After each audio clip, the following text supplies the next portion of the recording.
She was tired of trying to be pretty, tired of looking in the mirror and not recognizing herself. But then, a single sentence from a child changed everything. For the first time, she saw a kind of beauty that didn't come from outside. And that changed everything. Marina had just turned 34. But if you asked her how old she felt, she might have said 14. That same 14-year-old girl who used to hide in the school bathroom during recess, pretending to be busy, just to avoid the sting of being unseen. She never really outgrew that feeling. Her apartment was always silent in the mornings, just the hum of the refrigerator, the soft click of the bathroom light, and the quiet sound of her own breath. Her routine was as predictable as a metronome. Wake up, avoid mirrors, make coffee, avoid mirrors again. Only when absolutely necessary, like putting on makeup before work, did she stand in front of her reflection. But even then, it was brief, functional, detached. The mirror to her was a kind of judge. It didn't lie, but it didn't show kindness either. She'd apply foundation to mask the uneven tone on her cheeks, dab a bit of concealer under her eyes, add mascara, not to accentuate beauty, but to simulate alertness. She wasn't trying to be beautiful. She was trying not to look tired, or worse, invisible. She didn't hate herself. That would have implied passion. She just didn't see anything worth loving. Marina had grown up in a home where beauty was not discussed, not celebrated, and certainly not nurtured. Her mother, practical, tough, and always tired, used to say, "Pretty girls waste time in the mirror. You focus on being useful." And she did. Marina excelled at school, followed rules, got good grades, and never asked for too much. She learned to stay in the background. Not because she wanted to, because she believed that's where she belonged. She could recall so clearly one afternoon when she was 12, sitting at a family gathering, listening to her cousin being told how gorgeous she looked in her dress. No one said anything to Marina. Not then. Not ever. No one told her she was pretty. So eventually, she stopped hoping. Instead, she leaned into everything else. She became the reliable one, the kind one, the one who always remembered birthdays, helped others move, stayed late to clean up after parties. Her kindness became her armor, her competence, her camouflage. But behind every smile, there was a small, dull ache, like a room in her heart that had never been entered, never decorated, never loved. And somewhere along the way, Marina adopted an unspoken rule. If I don't expect to be seen, I can't be hurt by being overlooked. But even then, it still hurt. Every time she saw a coworker being complimented, every time she watched a friend post a selfie flooded with praise, every time she caught her own reflection in a shop window and instinctively looked away, a little more of her faded. She wasn't jealous. She just felt excluded from a world that seemed to only belong to women with soft features, perfect skin, luminous hair, and effortless charm. Marina tried briefly in her 20s. She bought a bold lipstick once, deep wine red, and wore it to a dinner with friends. No one commented. One friend asked if she had an interview. She never wore it again. She dated a man who told her once, "You're the kind of woman who's good to build a life with, not the kind you write poems about." She stayed with him longer than she should have, because even that kind of love felt like something. But now, at 34, single, modestly successful, and emotionally exhausted, Marina had accepted her place in the world, unremarkable, reliable, neutral, and that morning, like every other, she stood in the bathroom, applying mascara with mechanical precision, half listening to a podcast about resilience and self-worth. The irony was sharp. She caught a brief glance of herself in the mirror and sighed. The face staring back looked familiar, but distant.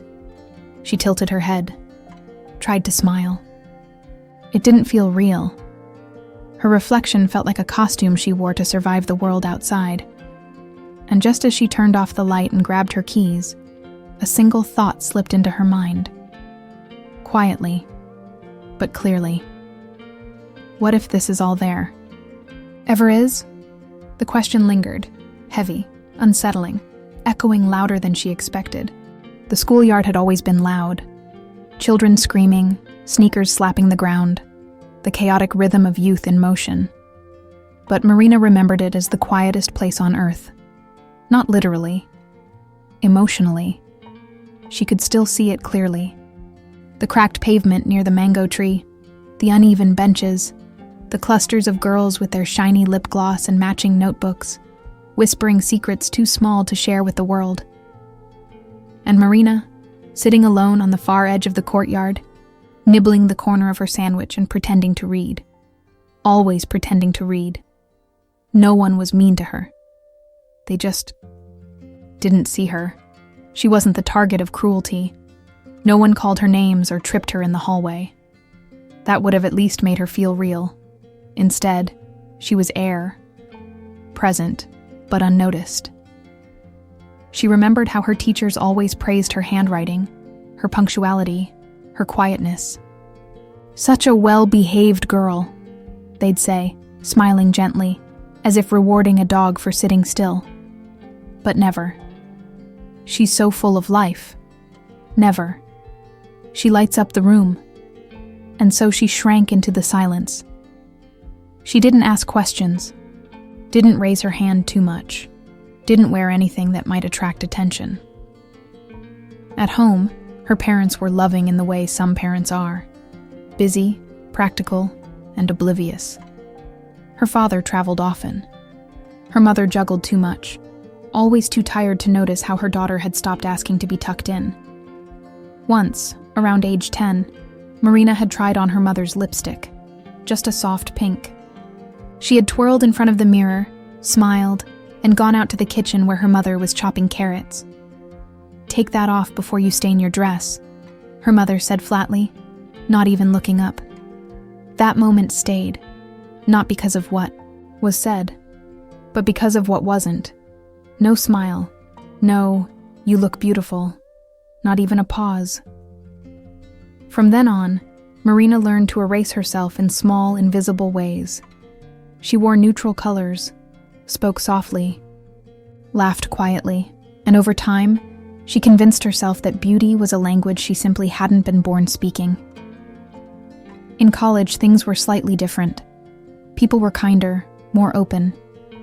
But the pattern remained. She had friends, sure, but never admirers. She went to parties and came home with clean shoes, no flirty texts, no glances held too long. Her roommate once said, with no malice, "You're the kind of girl people feel safe around, not intimidated by." She smiled and nodded. But that night, in the bathroom, she looked in the mirror and whispered, "Safe doesn't mean seen." By her late 20s, she had developed what she thought of as her acceptable version. Hair tied in a neat bun, minimal makeup, classic clothes, polished, presentable, pleasant. At work, she was trusted. Her bosses relied on her. Her colleagues liked her. But she was never invited for drinks, never asked out by the charming guy in sales. She didn't radiate. She existed. And existing quietly is a kind of ache that compounds. Once at an office party, she had been speaking to a group when someone cut her off mid-sentence. They didn't do it maliciously. They just didn't notice they'd done it, and no one else noticed either. Marina laughed along with the new joke, her voice slightly delayed, her smile tight. Inside, a small piece of her peeled away. Invisibility isn't always about being alone.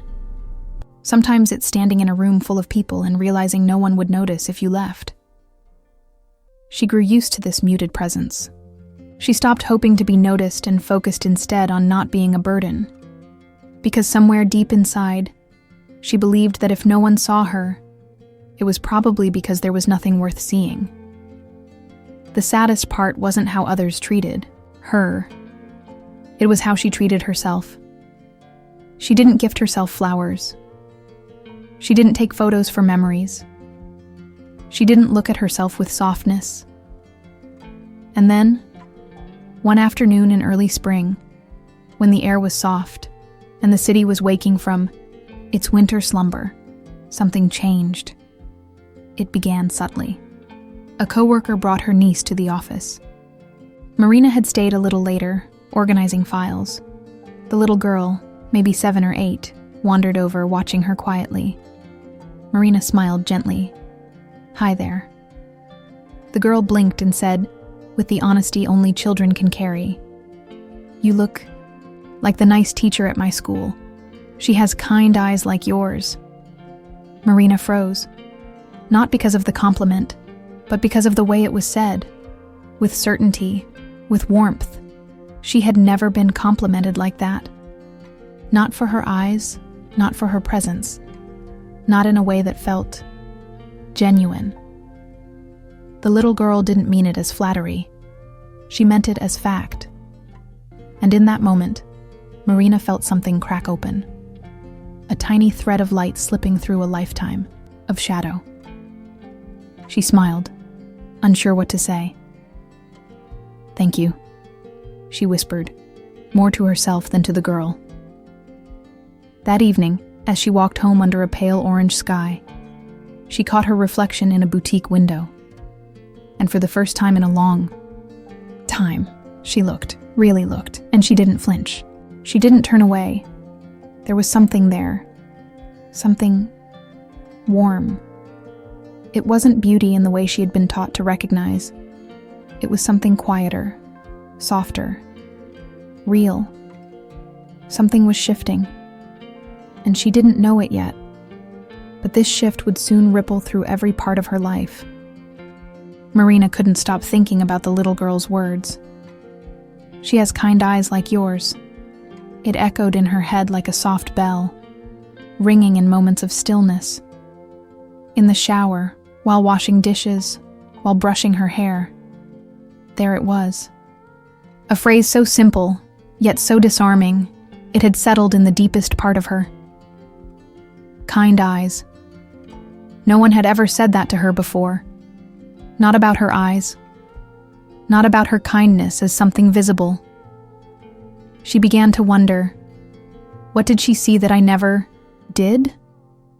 That night, Marina stood in front of her bathroom mirror longer than usual. No makeup. Just her and the dim glow of the vanity light. Her eyes looked back. Tired, yes. A little puffy from the day. But underneath that, there was softness. There was life. And for a flicker of a second, she thought, maybe I'm not as invisible as I've always believed. The next morning, something small shifted.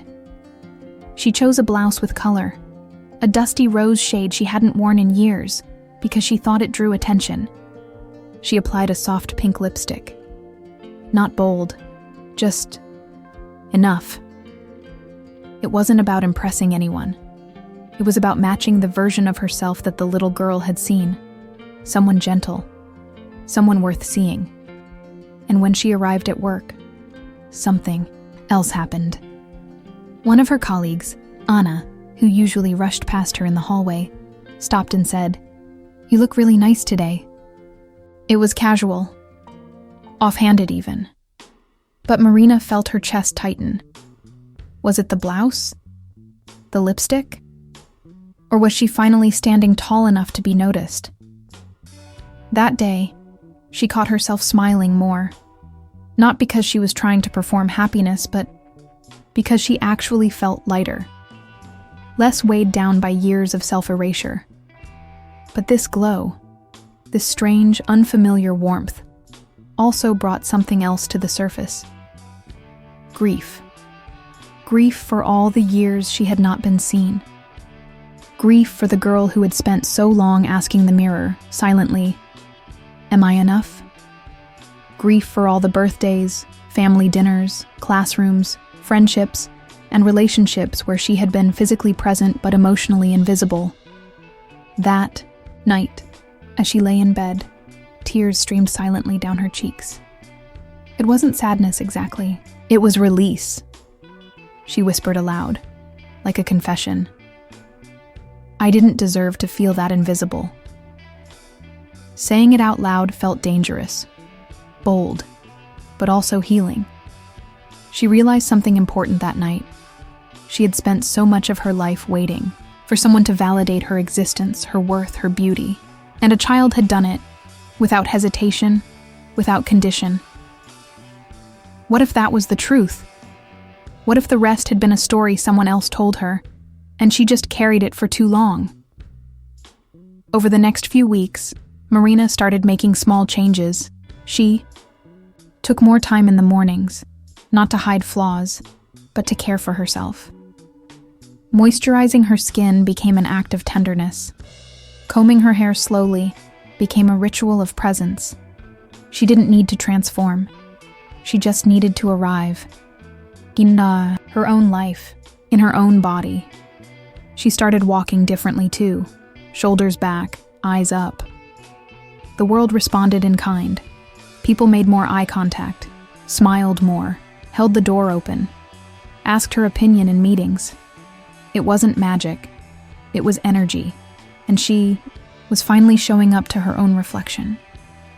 But it wasn't all easy. There were days when old voices crept in, reminding her of who she used to be. Whispering things like, "You're not really beautiful. They're just being polite. Don't get ahead of yourself." And on those days, she'd return to the sentence. The one that had started everything. "She has kind eyes like yours." She wrote it down and placed it on a sticky note at the bottom of her mirror. It became her anchor, and over time, the voices got quieter. One afternoon, while waiting in line, at a cafe, a woman ahead of her dropped her wallet. Marina bent down, picked it up, and returned it. The woman smiled, looked at her, and said, "You have such a calm presence. It's rare." Another affirmation, another crack in the wall. Marina didn't need these compliments, but they were confirmation of a deeper truth. She had been worthy all along.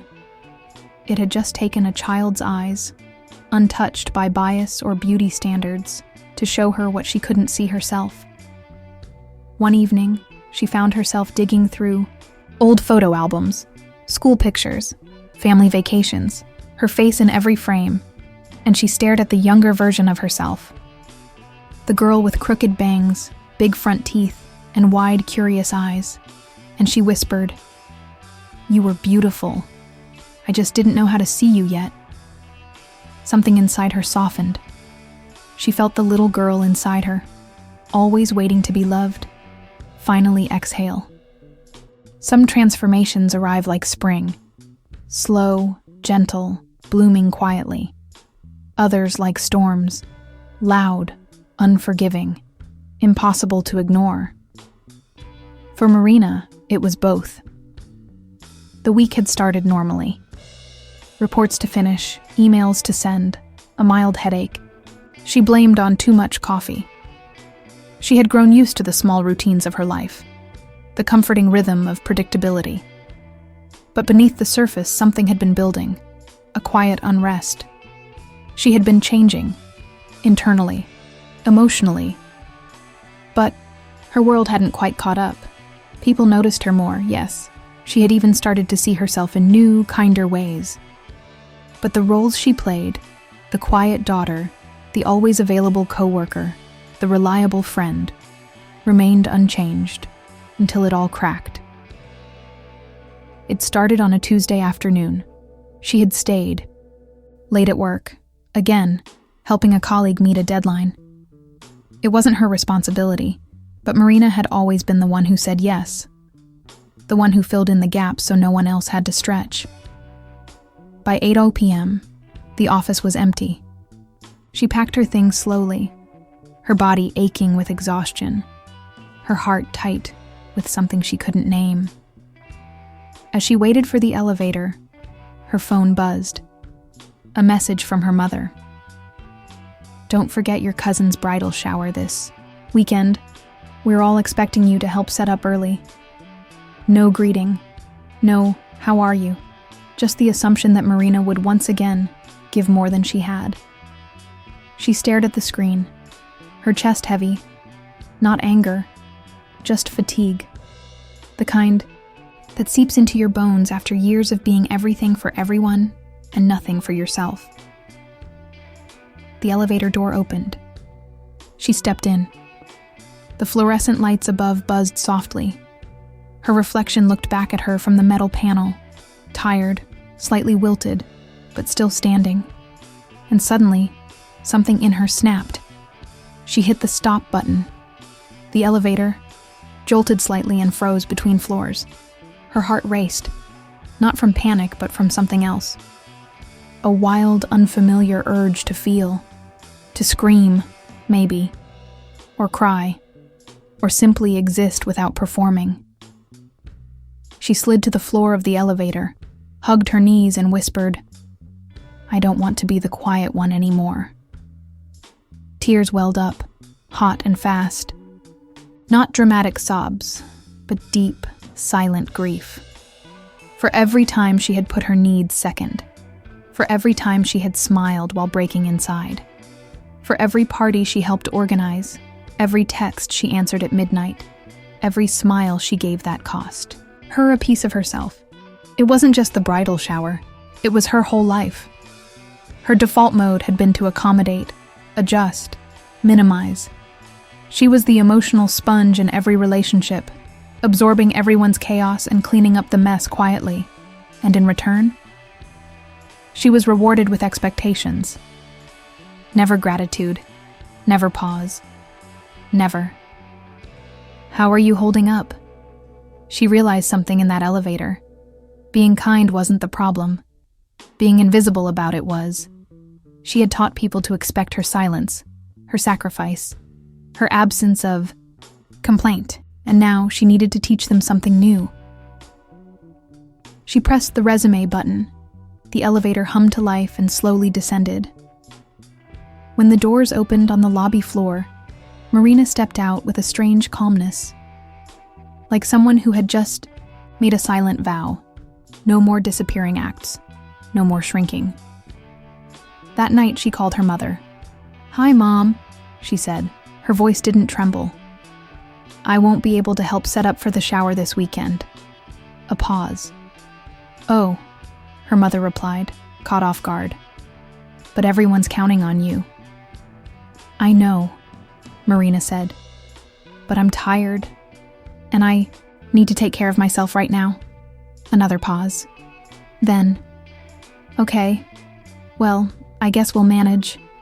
That was it. No guilt trip, no begging, just adjustment. It stunned her. How easy it was to say no. How freeing it felt not to apologize for it.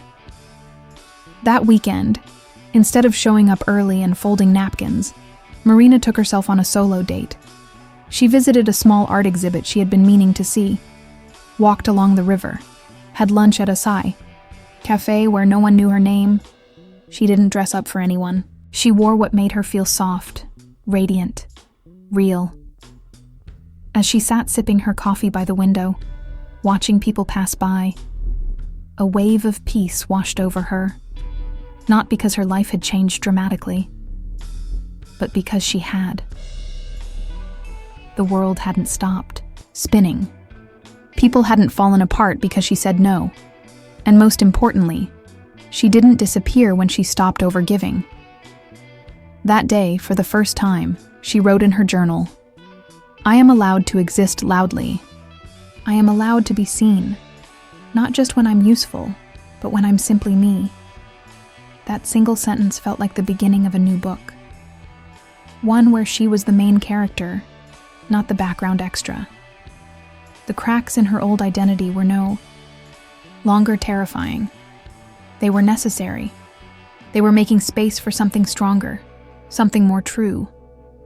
After the elevator, after the no that echoed like a quiet rebellion, Marina began seeing life with new eyes, her own.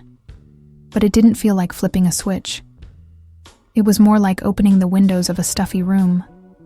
The air was still, the same, but now it could breathe.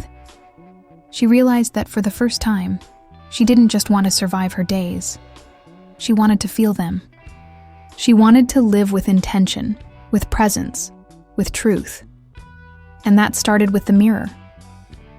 The little girl's phrase, "She has kind eyes like yours," was still taped to the corner of her mirror. But now, Marina began adding new notes around it. You are allowed to rest. Your voice matters. Beauty is not a performance. Kindness is your power, not your weakness. It felt like rewriting a story that had been dictated by outside voices for years. Her critical mother, the controlling ex-boyfriend, the world that rewarded silence and obedience over authenticity. Marina decided to start therapy, a gift she gave herself without guilt. In the first few sessions, she surprised herself by how much she spoke. It felt like unlocking a chest sealed for decades. She cried, yes, but she laughed too. She laughed at the 7-year-old girl who once tried to suck in her belly to look prettier in pictures. Laughed at the times she nearly apologized for being complimented. And she cried again when she realized how much of her life had been lived in fear of simply being herself. One day, her therapist asked, "Who would you be if you weren't always trying to please others?" Marina didn't have an answer yet. But for the first time, she was willing to find out. She started writing letters she'd never send. To her absent father. "You didn't see me, but that doesn't make me less worthy." To the boss who overlooked her. "My silence isn't a lack of ideas." To her 13-year-old self. "You don't have to be perfect to be loved." Word by word, her identity began to stitch itself back together. Over time, even small actions started to feel powerful. She walked with headphones in, creating her own personal soundtrack. She made a playlist called True Reflection, full of songs that reminded her who she was becoming. In front of the mirror, she no longer looked to hide imperfections. She looked at herself like someone greeting an old friend, with kindness, with familiarity, with longing. And then, something unexpected happened. One afternoon at the grocery store, while picking out tomatoes, an elderly woman approached her and said, "You have such a beautiful light in your eyes. Makes me want to smile back." It was simple, casual, but Marina froze. It felt like something out of a movie, or a novel she might write one day, as if the world was finally beginning to reflect what she now believed about herself. Real beauty, true reflection, emotional narrative. She went home that day and looked in the mirror, long and steady, then whispered to herself, "Maybe I've been beautiful all along. I was just using the wrong eyes." That phrase became the caption of a photo she posted days later. Something rare for her. No filter, no flattering angle. Just her, smiling gently, from the inside out. The comments were full of love. But the most important thing was the part she didn't post. "I did this for me." Her journey wasn't over. But Marina no longer needed a final chapter. She wanted process, growth. She wanted to allow herself to change without needing permission. That's what it meant to become the reflection. Not to be perfect, but to be honest about who she was. The little girl's compliment had planted a seed. Now Marina was watering it daily, with conscious choices, healthy boundaries, and generous doses of that your self-love. It was no longer about beauty in the mirror. It was about recognition. She didn't want to please anymore. She wanted to belong to herself. It happened quietly. No dramatic music, no cinematic monologue. Just a regular morning, with the hum of a distant lawnmower and the smell of coffee drifting from the kitchen. Marina stepped out of the shower, wrapped a towel around her body, and caught her reflection in the mirror. Fogged, imperfect, honest. She paused. There was something different about this moment. Not because of how she looked, but because of how she felt looking at herself. She wasn't checking for flaws. She wasn't scanning for signs of aging or weight gain. She wasn't hoping to see someone else. She was simply present. And for the first time in years, she whispered, "Thank you." It wasn't gratitude for how she looked, but for how far she had come. That mirror had seen everything.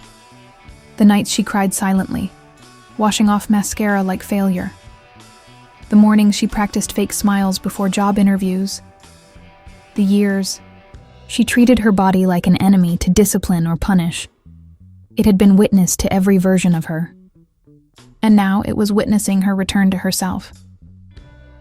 Autoestima femenina. Fique bella. Bellezza real. That moment became a ritual. Every morning, instead of rushing, Marina started lighting a small candle by the mirror. She placed her hand on her chest, a gesture of grounding, and asked herself gently, "How are you today, really?" Some days the answer was heavy, some days light, but all of it was valid. All of it was hers. She began treating her reflection not as a performance, but as a conversation, a daily check-in, a place of truth. And little by little, that space of intimacy began to expand to other areas of her life. She started saying no without guilt. She started saying yes to herself. She started wearing colors she used to avoid: red, coral, bright mustard yellow, not for anyone else, just because they made her feel alive. Her apartment changed too. She replaced the minimalist, beige tones with artwork from local women artists, hung up affirmations, placed plants on every windowsill like little symbols of growth. Even her smile changed. It was no longer measured. It reached her eyes. Mulheres fortes. Reflexo verdadero. Sunday afternoon, she met up with Anna, an old friend who hadn't seen her in over a year. The moment Anna saw her, she paused and said, half joking, "Okay, what did you do? You're glowing." And Marina smiled, because there was no skincare product, no new hairstyle. What Anna saw was the afterglow of someone who had finally stopped hiding. They sat at a cafe, and Marina told her everything, from the little girl's compliment, to the therapy, to the letters, to the day she chose herself in the elevator.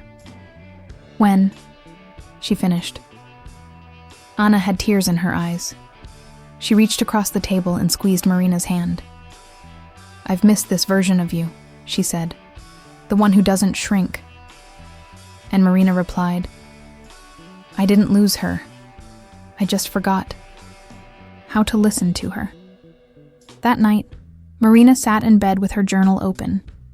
At the top of the page, she wrote, "What does beauty mean to me now?"